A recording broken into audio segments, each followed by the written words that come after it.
नामुदु नसल्ली अला रसूलिल करीम अम्मा बाद फ़ाऊज़ु बिल्लाहि मिनश शैतानिर रजीम बिस्मिल्लाहिर रहमानिर रहीम रब्बि इश्रह ली सदरी व यस्सिर ली अमरी वहलुल उक़दतम मिन लिसानी यफ़क़हू क़ौली। अस्सलामु अलैकुम रहमतुल्लाहि व बरकातुहू। हमने सूरह अल आराफ सूरह नंबर 7 और पारा नंबर 8 में 40 रुकू अल्हम्दुलिल्लाह अभी तक कवर कर लिए। हम मज़ीद आगे बढ़ते हैं। आउज़ु बिल्लाहि मिनश शैतानिर रजीम बिस्मिल्लाहिर रहमानिर रहीम। उनके लिए जहन्नम की आग का बिस्तर होगा और उनके ऊपर उसी का ओढ़ना होगा और हम जालिमों को ऐसे ही सजा देते हैं। किन के लिए होगा? जिन्होंने इससे पहले की आयत क्या थी? बेशक जिन्होंने हमारी आयतों को झुठलाया, मतलब आयतों को माना नहीं, उनसे तकब्बुर किया। तकब्बुर करने का मतलब है आयतों को नौज़ुबिल्लाह हकीर समझा कि देखी जाएगी, हम इसको अप्लाई करें नहीं करें देखा जाएगा बाद में। उनके लिए आसमान के दरवाजे नहीं खोले जाएंगे, वे जन्नत में दाखिल नहीं हो पाएंगे। और फिर एक एग्जाम्पल कह दो, मुहावरा कह दो कि ये बताया है कि जब तक ऊँट सुई के नाके में दाखिल ना हो जाए।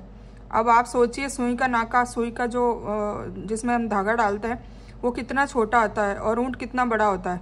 ऊँट सुई के नाके में जा सकता है? बिल्कुल नहीं जा सकता। तो अल्लाह ताला यही बता रहा है कि जब तक ऊँट सुई के नाके में दाखिल ना हो जाए, हम पापियों को इसी तरह बदला देंगे। मतलब जन्नत में दाखिल हो ही नहीं सकेगा, इसका कहने का मतलब ये है। ठीक है।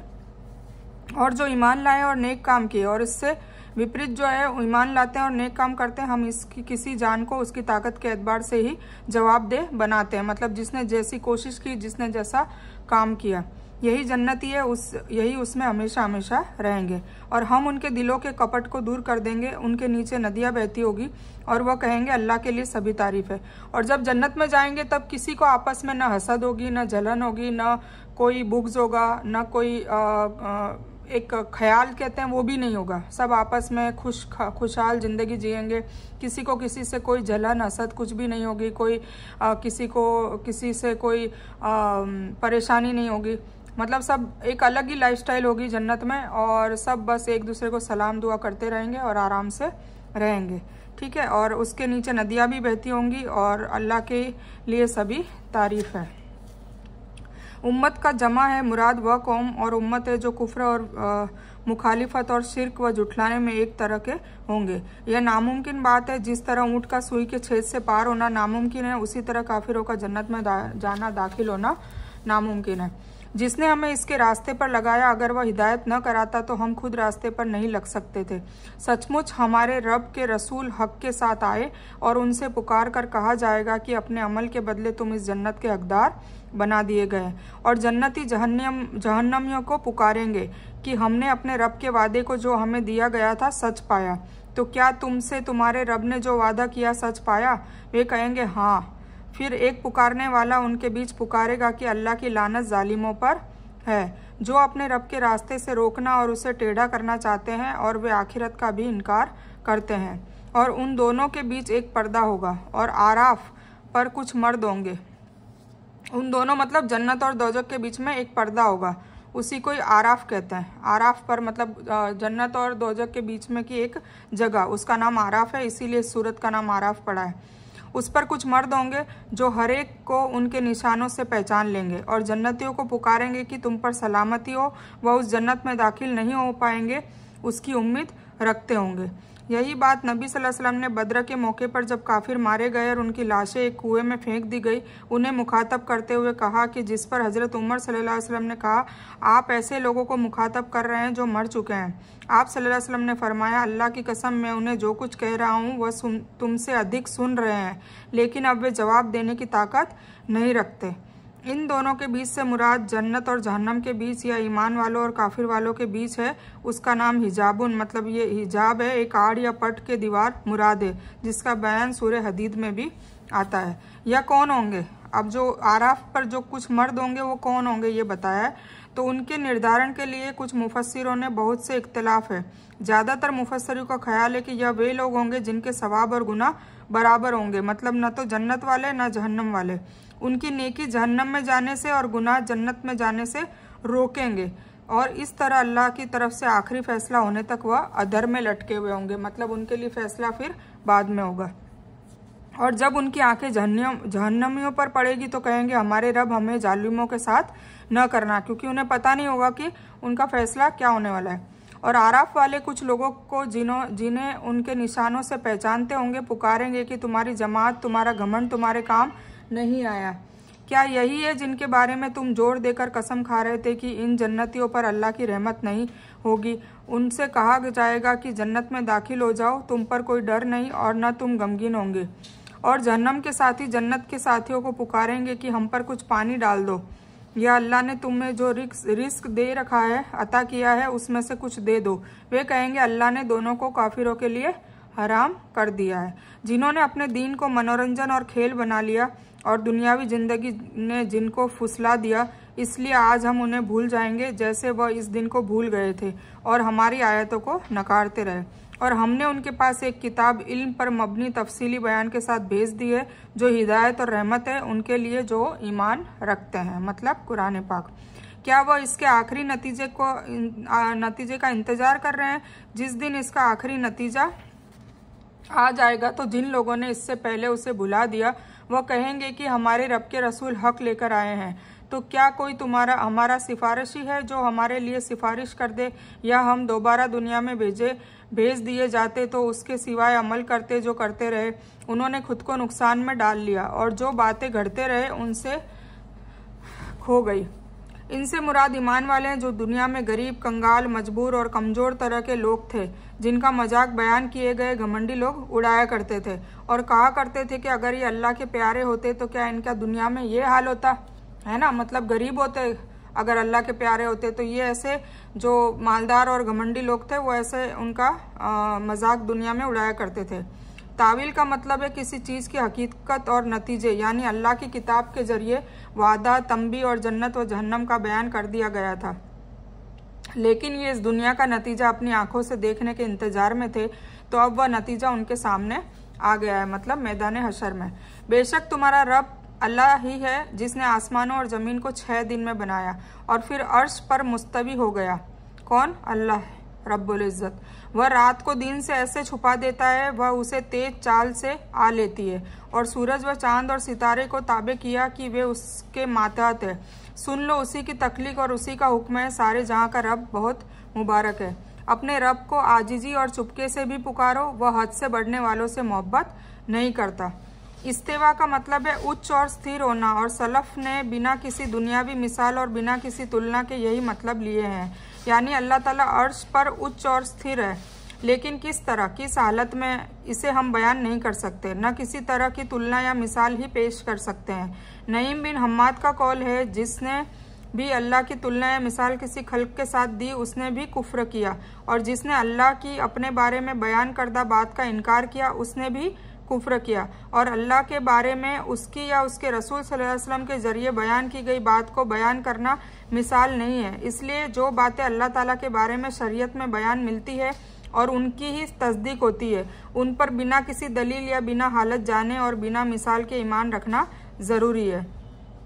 हशीशन का मतलब है बहुत तेज चाल से, और मतलब है कि एक के बाद दूसरा तुरंत आ जाता है, यानी दिन का नूर आता है तो रात का अंधेरा जल्दी खत्म हो जाता है, और रात आती है तो दिन का नूर खत्म हो जाता है और दूर और नज़दीक अंधेरा छा जाता है। मतलब रात और दिन के आपस में जो मेल जोल है, जो इनका जो सिंक्रोनाइजेशन है वो बताया जा रहा है।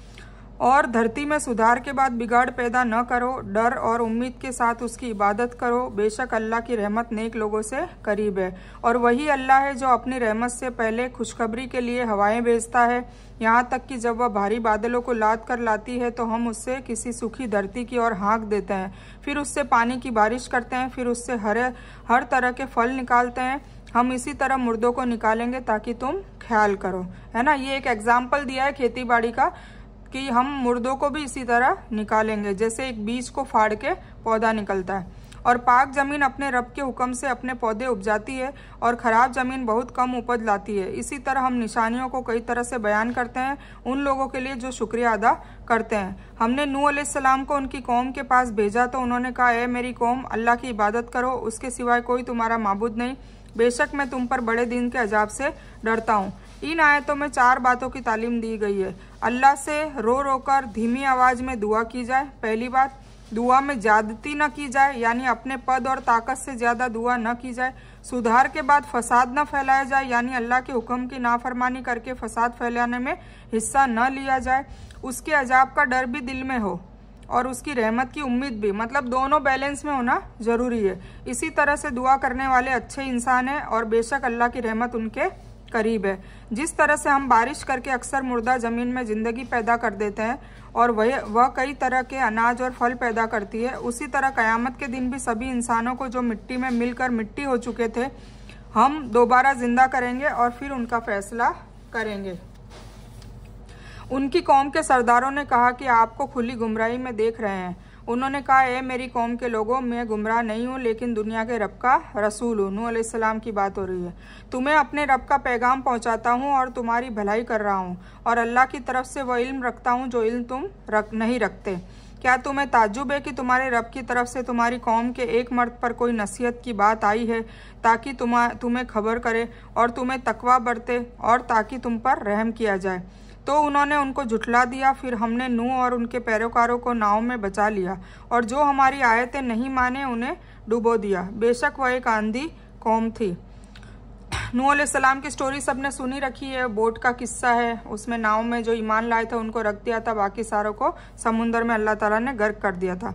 और आद के पास उनके भाई रसूल हूद को भेजा। अब हूद अलैहिस्सलाम की भी स्टोरी है तो वो भी आपको मैं सुना चुकी हूँ। तो हूद को भेजा, उन्होंने कहा, ए मेरी कौम, अल्लाह की इबादत करो, उसके सिवाय तुम्हारा कोई माबूद नहीं। क्या तुम डरते नहीं? शिर्क इंसानी अकल को ऐसे ग्रस्त कर देता है कि वह सीधे रास्ते को बुरा और बुरे को सीधा समझने लगता है। ठीक है। रसूल नूह की कौम में भी यह भ्रम पैदा हुआ, मतलब शिर्क सबसे पहले जो स्टार्ट हुआ था वो नूह अलैहिस्सलाम की कौम से हुआ था। नूह अलैहिस्सलाम जो उन्हें तौहीद की और बुला रहे थे, अल्लाह की पनाह वह उन्हें गुमराह दिख रहे थे। मतलब जो तौहीद की और बुला रहे थे नूह अलैहिस्सलाम, तो नूह अलैहिस्सलाम को ही वो गुमराह कह रहे थे जो कौम शिर्क कर रही थी उनके भगवानों के खिलाफ, के ये तो गुमराह हो गए। और आद अलैहिस्सलाम की कौम पहले आद थे जिनका घर यमन की रेतीली पहाड़ियों में था और अपनी ताकत और कुव्वत में बेमिसाल थे। इनकी तरफ उन्हीं की जाति के एक आदमी हजरत हूद रसूल बनकर आए। आद की जो कौम है ना, उनके बारे में तो ये बताया जाता है कि उनकी जो हाइट थी वो कम से कम 90 फीट थी, ज़्यादा से ज़्यादा 140 फीट। आप सोचिए, हमारे घर भी नहीं होते इतने। तो इतने ताकतवर, इतने कदावर और इतने बड़े बड़े वो लोग होते थे। उनके पास ताकत भी बहुत थी और उनका दिमाग भी बहुत तेज चलता था। मतलब उन्होंने पहाड़ों को काट काट के रास्ते बना लिए, गुफाएं बना ली, बड़े बड़े महल बनाते थे। जमीन पे उनके पास बहुत जगह होती थी, महल भी होते थे, फिर भी वो पहाड़ों पे जाके इतना सारा सामान लाद के और वो पहाड़ों पे भी घर बनाते थे। वो उनका एक शौक था और फिर बना के फिर वो इतराते थे और घमंड करते थे और दूसरे कौमों को हकीर समझते थे। तो अल्लाह ताला ने फिर उन्हें गर्क कर दिया, आंधी में ख़त्म कर दिया। उनके कौम के काफिर सरदारों ने कहा, हमें तुम बेवकूफ़ लग रहे हो, बेशक हम तुमको झूठों में से समझते हैं। कौन? हूद अलैहिस्सलाम की बात हो रही है। उन्होंने कहा, ए मेरी कौम के लोगों, मुझ में बेवकूफ़ी नहीं, लेकिन मैं दुनिया के रब का रसूल हूँ। मैं तुम्हें अपने रब का पैगाम पहुँचाता हूँ और तुम्हारा ईमानदार खैरख्वाह हूँ। क्या तुम्हें ताज्जुब है कि तुम्हारे रब की तरफ से कोई उपदेश की बात तुम्ही में से एक मर्द के पास आई है ताकि वह तुम्हें बाखबर कर दे? तुम याद करो जबकि अल्लाह ने तुम्हें नूह की कौम के बाद उनकी जगह पर कर दिया है। मतलब नूह अलैहिस्सलाम की कौम के बाद आद की कौम आई थी और इन्होंने भी यही बात करी।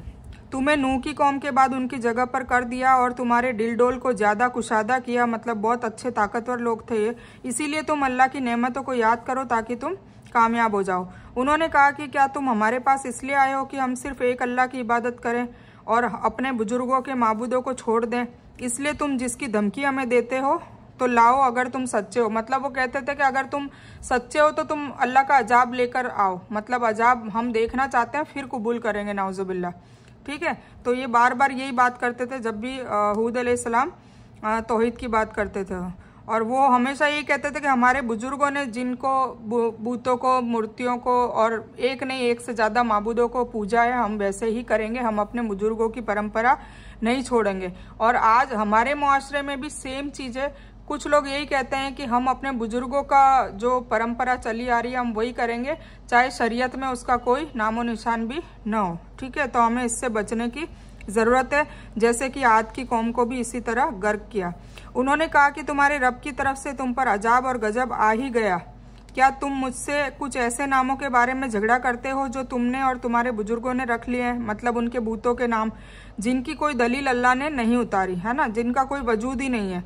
तो तुम इंतजार करो, मैं भी तुम्हारे साथ इंतजार कर रहा हूँ। मतलब फिर वो लास्ट में कहते हैं, दावत दे दे के काफी अरसे तक दे रहे थे कि अब तुम इंतजार करो अजाब का, और मैं भी तुम्हारे साथ इंतजार करता हूँ। बुजुर्गों की पैरवी हर जमाने में भटकावे का सबब रही है। आद के कौम वालों ने भी यही दलील पेश की कि मूर्ति पूजा छोड़कर तौहीद का रास्ता अपनाने के लिए हम तैयार नहीं है। बदनसीबी से मुसलमानों में भी अपने बुजुर्गों की पैरवी का रोग आम तौर पर है, मतलब अभी तक है ही। तो हमने उसे और उसके पैरोकारों को अपनी रहमत से बचा लिया। मतलब फिर जो ईमान लाए थे हुद अलैहिस्सलाम के साथ गिने चुने लोग, उनको अल्लाह ताला ने कहा कि इस बस्ती से निकल जाओ, और उन लोगों की जड़ काट दी जिन्होंने हमारी आयतों को झुठलाया और ईमान वाले नहीं थे। मतलब फिर उनको आंधियों में उड़ा डाला।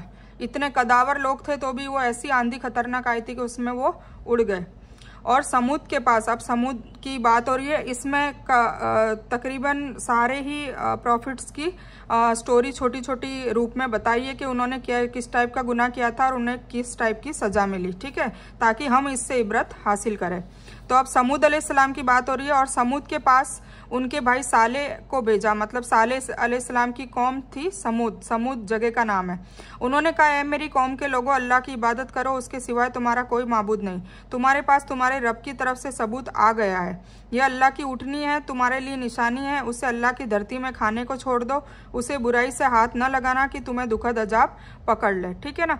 इस साले अलैहिस्सलाम की कौम ने भी यही कहा कि हम चाहते हैं कि अल्लाह ताला कोई मौजज़ा दिखाए तो हम मानेंगे कि तुम अल्लाह के रसूल हो।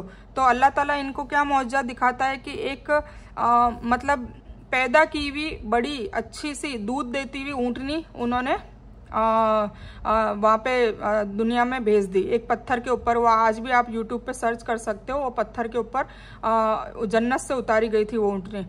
तो अब उन्होंने मौजज़े की बात करी जो हर कौम करती थी कि कोई मिरेकल या चमत्कार दिखाओगे तब हम आपकी बात मानेंगे। तो अब चमत्कार उनकी कौम में दिखा दिया, ऊँटनी आ गई। अब आ गई तो फिर अल्लाह ताला ने वो मौजज़ा दिखाता है तो फिर वो इम्तिहान भी लेता है। तो अल्लाह ताला ने उनकी कौम के लिए क्या इम्तिहान रखा था कि जो भी कुएं से पानी वो लेते थे पीने का, मतलब तालाब या कुआं या चश्मा कह लो, तो वहां से उनको कहा था कि एक दिन ऊँटनी का है, मतलब ऊँटनी पिएगी सारा दिन पानी, और एक दिन तुम्हारा है। अब ये उनका लिए इम्तिहान था।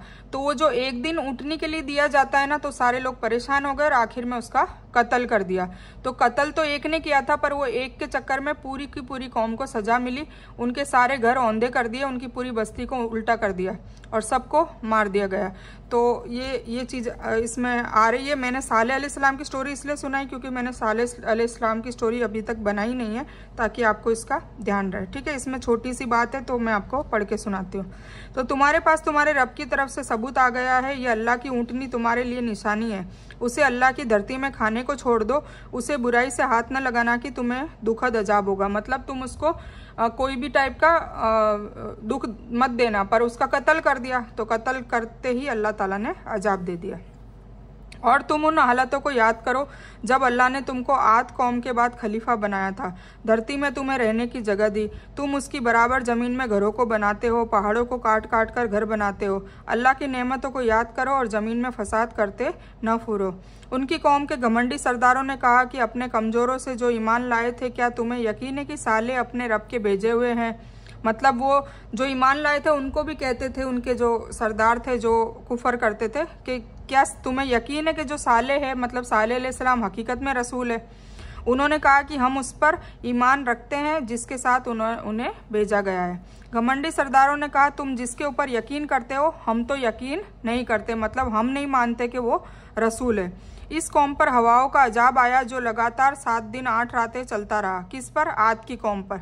और आद के लोगों की लाशें, जिन्हें अपनी ताकत पर बड़ा घमंड था, एक खजूर के खोखले पेड़ की तरह धरती पर पड़े दिखाई दे रहे थे। मतलब सबको उड़ा के हलाक कर दिया। इसका मतलब है कोमल धरती से मिट्टी लेकर ईंटें तैयार करते हो और ईंटों से महल तैयार करते हो, जैसे आज भी भट्टों पर इसी तरह मिट्टी से ईंटें तैयार की जाती है। ये कौन करता था? ये समूद की कौम करती थी। इसलिए उन्होंने ऊँटनी को कत्ल कर दिया, है ना, ये आ गया। ऊँटनी को कत्ल कर दिया और अपने रब के हुक्म की नाफरमानी की और कहा कि ए साले, अगर तुम रसूल हो तो अपनी धमकी पूरी करो। मतलब कत्ल करने के बाद भी इन्होंने माफ़ी नहीं मांगी और घमंड से कह रहे हैं कि अगर तुम रसूल हो तो अल्लाह का अजाब ले आओ। देखो कितनी बड़ी हिम्मत। तो उन्हें भूकंप ने घेर लिया, भूकंप आ गया और वे अपने घरों में औंधे पड़े रह गए और साले उनसे मुंह फेर कर चले गए। साले उस बस्ती से चले गए और कहा कि ये मेरी कौम के लोगों, मैंने तुमको अपने रब का हुक्म पहुंचा दिया और तुम्हारा खैर ख्वाह रहा, लेकिन तुम खैर ख्वाह से मोहब्बत नहीं करते और हमने लूत को भेजा। अब लूत अलैहिस्सलाम की स्टोरी स्टार्ट हो रही है। इसका भी मैं बता देती हूँ कि इनमें ये गुनाह था कि लड़का लड़के से, लड़की लड़की से सेक्स करते थे। ये होमोजिन्स वाली बीमारी इनमें थी। तो उस गुनाह की वजह से इन पर क्या अजाब आया है। और लूत अलैहिस्सलाम की 2 बेटियां थी और 1 बीवी। तो 2 बेटियां और लूत अलैहिस्सलाम के अलावा इनकी पूरी बस्ती में कोई भी ईमान नहीं लाया था। ठीक है, तो उन तीनों के अलावा पूरी बस्ती को अल्लाह ताला ने आग के शोले बरसाए और उनके जो बॉडी थी उन सब के जिस्म को पत्थर बना दिया। और आज भी आप YouTube पे सर्च कर सकते हैं, जो डेड सी कहलाता है उसमें इनकी लाशें पड़ी हैं और बिना मतलब एकदम नंगी लाशें पड़ी हैं और आप देख सकते हैं। तो इनको इस अजाब से मुब्तला किया था। ठीक है, तो मैं आगे पढ़ती हूँ। और हमने लूत को भेजा कि जबकि उन्होंने अपनी कौम से कहा कि तुम ऐसा बुरा काम करते हो जिसे तुमसे पहले किसी ने सारी दुनिया में नहीं किया। मतलब इन्होंने जो गुनाह किया था वो दुनिया में किसी ने नहीं किया। पहले जो गुनाह थे वो शिर्क थे, बुत परस्ती थी, या नाप तोल में कमी थी, या घमंड था, तकब्बुर था, ये सब थी। पर ये इस तरीके की जो वाहियात जो गुनाह था वो लूत अलैहिस्सलाम की कौम में हुआ था। तो तुम मर्दों के साथ संभोग करते हो और औरतों को छोड़कर, बल्कि तुम तो हद से गुजर गए हो। और उनकी कौम में से कोई जवाब न बन पड़ा सिवाय इसके कि आपस में कहने लगे कि इन लोगों को अपनी बस्ती से निकाल दो, यह लोग बड़े पाक साफ बनते हैं। मतलब अगर उनको टोकते लूत अलैहिस्सलाम तो क्या कहते हैं कि इनको अपनी बस्ती से निकाल दो, ये तो बहुत ज़्यादा पाक साफ बन रहे हैं। मतलब अपने आप को कुछ पाक साफ ही कहते हैं और हमको भला बुरा कर रहे हैं। तो हमने उसको लूत और उनके घर वालों को बचा लिया, मतलब लूत अलैहिस्सलाम और उनकी 2 बेटियां, सिवाय उनकी बीवी के, मतलब बीवी को भी नहीं बचाया कि वह उन्हीं लोगों में रही जो अजाब में रह गए थे। और हमने उनके ऊपर एक नई तरह की बारिश की, है ना, मतलब आग के ओले बरसाए। तो देखो तो सही उन मुजरिमों का क्या नतीजा हुआ। तो हमें ये सब जितनी भी कौमें थी जिनको तबाह किया है हिस्ट्री में, उनसे हमें सबक लेना चाहिए। तो ये खास तरह की बारिश क्या थी? पत्थरों की बारिश थी, जिस तरह से दूसरी जगह पर फरमाया गया है। हमने उन पर तय पत्थरों की बारिश बरसाई। और हमने मदियन की तरफ उनके भाई शोएब को भेजा। शोएब अलैहिस्सलाम के जो कौम थी उसमें नापतोल का गुनाह था। मतलब वो जो व्यापार करते थे तो उसमें नापतोल में कमी जाती करते थे। तो ये उनका गुनाह था और उन पे उनकी बात मैं करती हूँ। तो मदियन की तरफ उनके भाई शोएब को भेजा। उन्होंने कहा कि ए मेरी कौम के लोगों, तुम अल्लाह की इबादत करो, उसके सिवाय तुम्हारा कोई माबूद नहीं। तुम्हारे रब की तरफ से तुम्हारी और वाजे निशानी आ चुकी है, बस तुम नाप तोल पूरा किया करो और लोगों को उनकी चीज़ें कम करके न दो। और सारी धरती पर इसके बाद की सुधार कर दिया गया, फसाद मत फैलाओ। यह तुम्हारे लिए फ़ायदेमंद है अगर तुम ईमान ले आओ।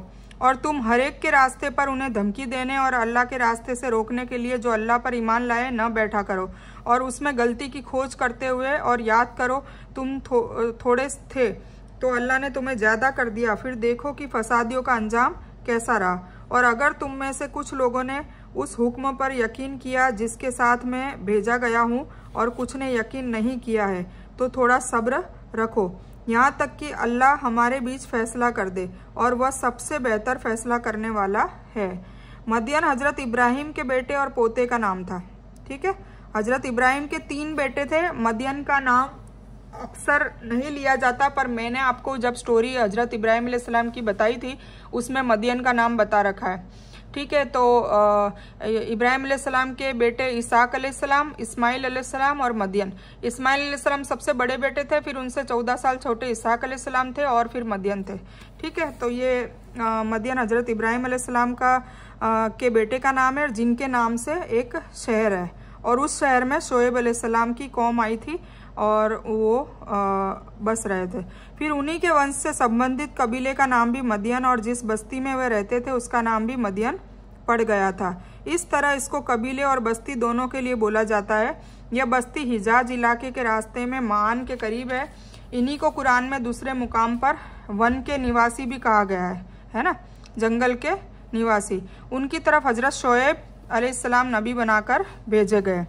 हर नबी को उनकी कौम का भाई कहा गया है, जिसका मतलब उसी कौम और जाति का एक इंसान है, जिसको कुछ जगह पर रसूल मिनहुम या मिन अनफुसिहुम भी कहा गया है। और मतलब उन सबका यही है कि रसूल और नबी इंसानों में से ही होते हैं। एक इंसान होता है जिसे अल्लाह ताला लोगों की हिदायत के लिए चुन लेता है और वही के जरिए उस पर अपनी किताब और अहकाम उतारता रहता है। तौहीद की दावत के बाद उस कौम में नाप तोल की कमी एक बड़ी कमी थी, जिससे रोका गया और पूरा नाप तोल कर देने की तालीम दी गई।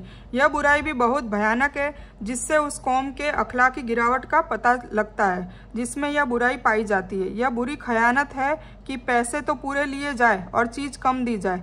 इसलिए सूरह मुतफ़्फ़िफ़ीन में ऐसे ही लोगों के लिए तबाही की खबर दी गई है। उनकी कौम के घमंडी सरदारों ने कहा, है शोएब, हम तुम्हें और जो तुम्हारे साथ ईमान लाए हैं उनको जरूर अपने नगरों से निकाल देंगे, वरना तुम फिर हमारे धर्म में आ जाओ। और उन्होंने कहा कि जबकि हम उससे घिन करते हों, हम तो अल्लाह पर झूठ का आरोपण करेंगे अगर हम तुम्हारे धर्म में फिर से आ गए, जबकि अल्लाह ने हमें उससे आज़ाद कर दिया है और हमारे लिए उसमें फिर से आ जाना मुमकिन नहीं। लेकिन यह कि अल्लाह चाहे, जो हमारा रब है, हमारे रब ने हर चीज़ को अपने इल्म की इहाते में ले रखा है। हमने अपने अल्लाह पर ही भरोसा कर लिया है। ए हमारे रब, हमारे और हमारे लोगों के बीच फैसला कर दे सच्चाई के साथ, और तू सबसे बेहतर फैसला करने वाला है। और उनकी कौम के काफिर सरदारों ने कहा कि अगर तुमने शोएब की इताअत की तो उस वक्त तुम बेशक नुकसान उठाने वाले हो जाओगे। तो उनको भूकंप ने आ पकड़ा। ठीक है, इस कौम को भी भूकंप ने आ पकड़ा, इसलिए वे अपने घरों में औंधे पड़े रह गए। अपने बुजुर्गों के दीन को छोड़ना और मापतोल में कमी न करना, यह उनके नज़दीक नुकसान वाली बात थी। सच्चाई यह थी कि इसमें उन्हीं का फ़ायदा था, लेकिन दुनिया वालों की नज़र में फ़ायदा ही सभी कुछ होता है। जो मापतोल में डंडी मारने से उन्हें मिल रहा था, वह ईमान वालों के मुस्तकिल फ़ायदे के लिए उसे क्यों छोड़ते। रज़फ आया है मतलब भूकंप, जलजला, और सूरह हूद आयत नंबर 94 में लफ्ज़ जिसका मतलब चीख इस्तेमाल हुआ है। इमाम इब्ने कसीर कहते हैं कि अजाब में यह सब हुआ, यानी छाया वाले दिन अजाब आया। सबसे पहले बादलों की छाया में आग के शोले, चिंगारियाँ, फिर आकाश से बहुत तेज़ गर्जना हुई, धरती में भूकंप आया, जिसकी वजह से उनकी रूहों ने शरीर छोड़ दिया और अजीवित लाश बनकर पक्षियों की तरह घुटनों में मुंह देकर औंधे के औंधे पड़े रह गए। ठीक है, यहाँ से पारा नंबर 9 स्टार्ट हो रहा है और अभी हमारी सूरह अल आराफ चल ही रही है, तो हम ऐसा करते हैं पारा नंबर 9 से इंशाल्लाह कल लेंगे। तो मैं ये बयान यही मुकम्मल करती हूँ। इस बयान में कुछ भी दीन की और अच्छी और हक बात आई है वो सिर्फ अल्लाह की तरफ से है, और बुरी या गलत बात जो गलती से या जज्बात में आकर मेरे मुंह से कुछ भी गलत वर्ड या कोई बात निकल गई हो तो वो मेरी तरफ से है, और इस गलती के लिए मैं अल्लाह अज़्ज़वजल से और आप सभी लोगों से माफ़ी की तलबगार हूँ। मैं कोई आलिमा नहीं हूँ, मैं सिर्फ तालिब इल्म हूँ। अल्लाह मेरी कोशिश से आप सभी को सही नफ़े बख्श इल्म पहुँचाए और मैं आप लोगों की हिदायत और हिकमत में सदका जारिया बनूँ, बस मेरी यही तमन्ना है। आमीन सुम्मा आमीन या रब्बल आलमीन। रब्बना आतीना मिन लदुनका रहमतम व हय्यि लना मिन अमरिना रशदा। अल्लाहुम्मा सल्लि अला मुहम्मद व अला आलि मुहम्मद कमा सल्लैता अला इब्राहीम व अला आलि इब्राहीम इन्नका हमीदुम मजीद। अल्लाहुम्मा बारिक अला मुहम्मद व अला आलि मुहम्मद कमा बारकता अला इब्राहीम व अला आलि इब्राहीम इन्नका हमीदुम मजीद। व आखिरु दावाना अल्हम्दुलिल्लाहि रब्बिल आलमीन।